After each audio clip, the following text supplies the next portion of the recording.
আসসালামু আলাইকুম বন্ধুরা, আজকে চলে আসলাম সকালবেলা জাতীয় নাক কান গলা ইনস্টিটিউট তেজগাঁও। তো এখানে এসে আমি আসলে এমন একটা দৃশ্য দেখতে পেলাম।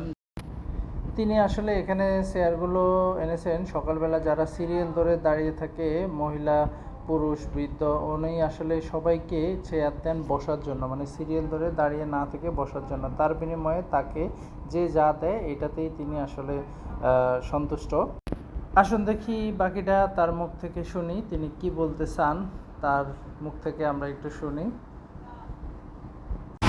আসসালামু আলাইকুম ভাই। ওয়ালাইকুম আসসালাম। এই টুলগুলো দিয়ে আপনি কি করেন এনে? আমি এখানে যে সকালে আইসা কটা মাছ বিক্রি করি রাস্তায়, তারপর যে অনেক মুরগিরা রাস্তায় দাঁড়ায় থাকে, তো এই জিনিসটা আমার কাছে খুব মানে নিজের বিবেকটা একটু খারাপ লাগছে।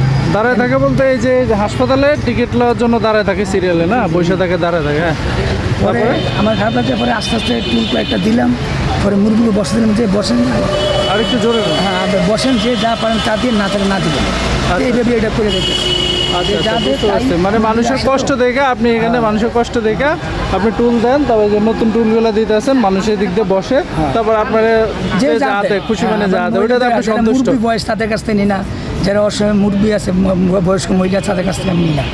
ও আচ্ছা আচ্ছা আচ্ছা, যাক আলহামদুলিল্লাহ। এদিকে সকালবেলা আপনারও একটা মানুষের একটা উপকার হলো, আপনারা একটা আমার খুব ভালো লাগে এটা। মোটামুটি একটা ইয়ে হলো। তারপরে আমার একটা উদ্যোগ আছে, আমার প্রতিদিন যে আমার সমস্ত ভালো থাকে ইনশাল্লাহ দিলে আমি এখানে রাইকা আমি নিজে সকালবেলা দিয়ে যাবো, আবার লাঞ্চ উড়ে নিয়ে যাবো।